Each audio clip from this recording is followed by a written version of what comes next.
wariye Cabdimaalik Sheekh Muuse Qaldoon ayaa booqasho ugu tagay Sheekh Cabdirashiid Cali Suufi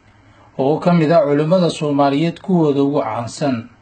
Sheekh Cabdirashiid ayaa si weyn u soo dhaweeyay samafale Cabdimaalik, waxaana kulanku ka qabsoomay guriga Sheekha iyadoo goobjoog ay ka ahaayeen qaar ka mid ah jaaliyadda Soomaaliyeed ee ku dhaqan dalka Qatar. ugu horeyn Cabdimaalik oo kulanka ka hadlay ayaa Sheekha uga warbixiyay xaaladaha kala duwan ee ka jira dhulkii, wuxuu si gaar ah diiradda u saaray arrimaha bulshada, diinta iyo fursadaha ganacsi. wuxuu sidoo kale ka hadlay barnaamijka Kaalmee Kuwan oo lagu gargaaro dadka danyarta ah iyo dad xabsiyada lagu ilaaway oo ay bulshada u soo bandhigeen. waxay farxada runtii caawa aan aad ugu faraxsanahay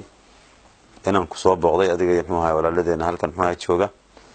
inaan ku aragno sheekh oo runtii sheekh sheekh Soomaaliya oo dhan u dhaxeeya ummadda islaamka oo dhan u dhaxeeya ilaahayna kugu manaystay qur'aan iyo qiraa'adkiisa kala duwan iyo aqoontiisa. ilaahay waxaan ka baryaynaa inuu noo kala barakeeyo, inuu ilaahay noo kala daayo insha Allah waxa weeye cilmigaagan iyo aqoontaadan in aad fursad badan u helishid inaad na soo gaarsiisid ducadaada iyo khayrkaaga iyo talooyinkaagana insha Allah waxa weeye waa u baahanahay.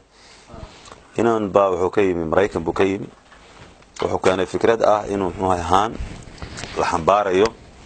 oo shaahi ku karsan yahay oo talaagada oo kala tan ilaaliso kala ayuu Hargeysa ku wareegay tuumbana shaaha safariga oo koobka safariga ayuu magaalada ku qaybinaya. marka wuxuu bixiyay dhakajibiye oo xagga dhakajibiye waxa loo yaqaan shaaha xaraarada ka biyo qofka, marka isaga uu la soo baxay dhakajibiye. marka inankii adigu waa ka dhargay waxa weeye lacag badan baa ayuu ka ururiyay magaalada Hargeysa, uu laabtay mid kale isaguna bilaabay oo saas leeg hawshii isaguna uga faa'iideystay. waa mujarrad fikrad basiita oo aan ganacsada kumanaan maahay, waa haan yaro shaah lagu sameeyay lacag buu ka helay sida marka warbaahinta iyaduna diiradda saartay oo sheekadan ku cusub Hargeysa diiradda saartay. isaguna fikradda Mareykan buu kala yimid, wuxuu arkay marka wuxuu yiri dalkii waa laga faa'iidi karaa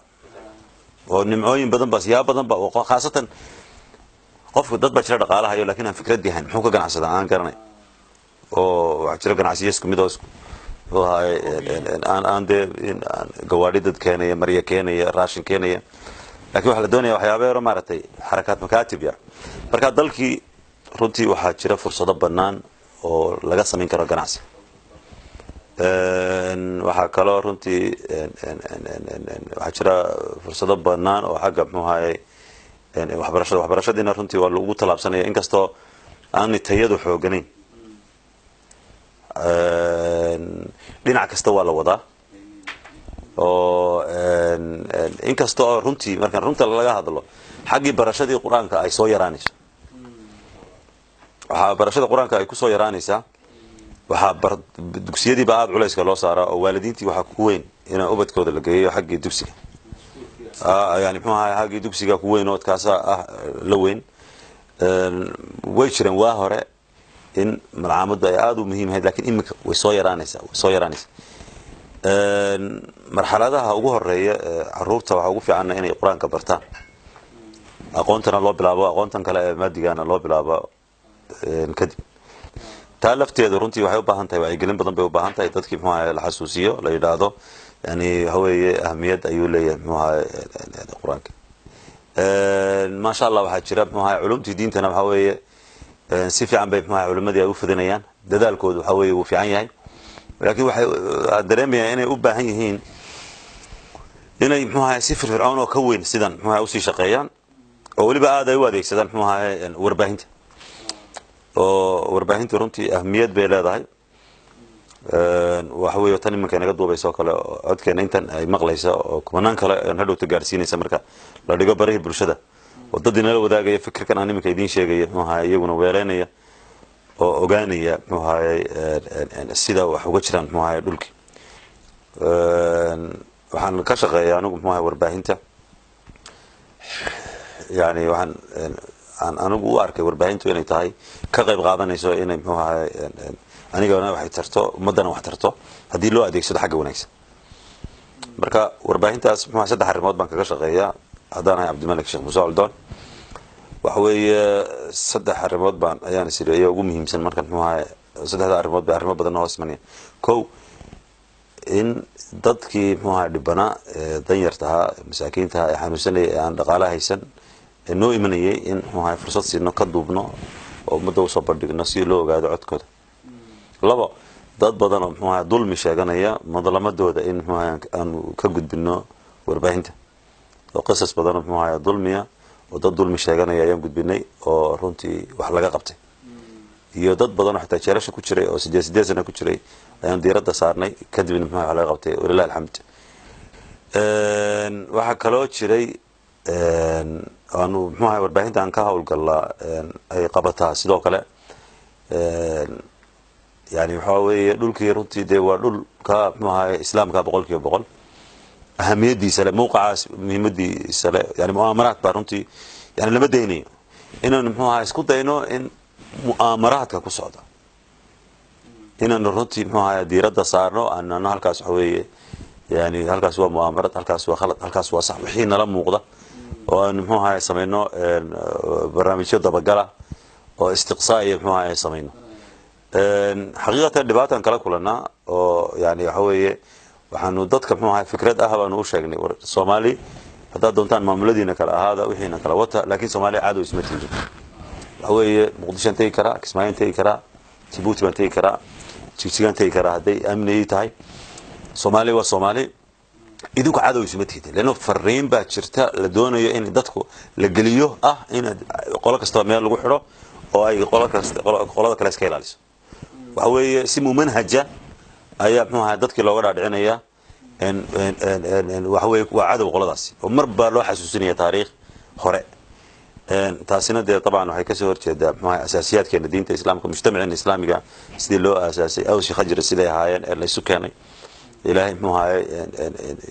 ku tilmaamay muuminiintu iyagoonba yani waa walaalo iyagoonba walaala Sheekh Cabdirashiid Cali Suufi oo kulanka ka hadlay ayaa bulshada xasuusiyay xuska Alle wuxuuna Cabdimalik uga mahad celiyay qaabka wanaagsan ee warbaahinta uu adeegsaday isagoo dadka ku caawinaya wuxuuna sheekhu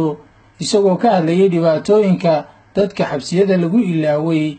ka warbixiyay dhacdo hore oo qabsatay wuxuuna sheegay inaysan waagaasi jirin fursadaha xilligan ee dhinaca warbaahinta وقال ربنا جل جلاله عم نواله ولا إله غيره يا أيها الناس أنتم الفقراء إلى الله والله هو الغني الحميد إن يشأ يذهبكم ويأتي بخلق جديد وما ذلك على الله بعزيز وبعد إخواني بارك الله فيكم أولا وقبل كل شيء إذنكم مهدنا يا ولا لها يصوب بقضي كل جاي يصوب بقضي خاصة أخونا عبد المالك بارك الله فيه زيارة يصوب بقضي كل جاي ويمد يودن يصوب بقضي نرحب بهم وسود ويننا وأنا دين سلام يا وأنا إذنكم مهدنا على هذه الزيارة الخاصة taas waa midaas tan labaad majlis kastoo la isugu yimaado sidii hadda aayadaha qur-aanka sheegay dan kasta iyo ujeedo kastoo la isugu yimaado waxaa had iyo goor laga horeysiinayaa tadkiir iyo isxusuusin danta iyo muraadka iyo ujeedada ilaahay noo abuuray ee adduunka ba noo keenay iyo maqsuudkii ujeedada lanaga lahaa leanna qofka aan fahmin wax loo abuuray iyo dantii laga lahaa ee doqonnimo ka weyn male doqonnimo ka weyn male inaad adduunka iska timaadid oo aad ka tagtid adoon ogaanin maxaa lagu abuuray ilaa waa lagu abuuray ismaada abuurin kii ku abuuray ujeedaduu kaa lahaa taas ilaahay baa nooga jawaabay wamaa nursilu lmursaliina ilaa mubashiriina wamundiriin ilaahay rasuul buu soo diray dadka haga oo wadada toosan u tilmaama iyagoo adeegsanaya labada qodob bishaara iyo nidaara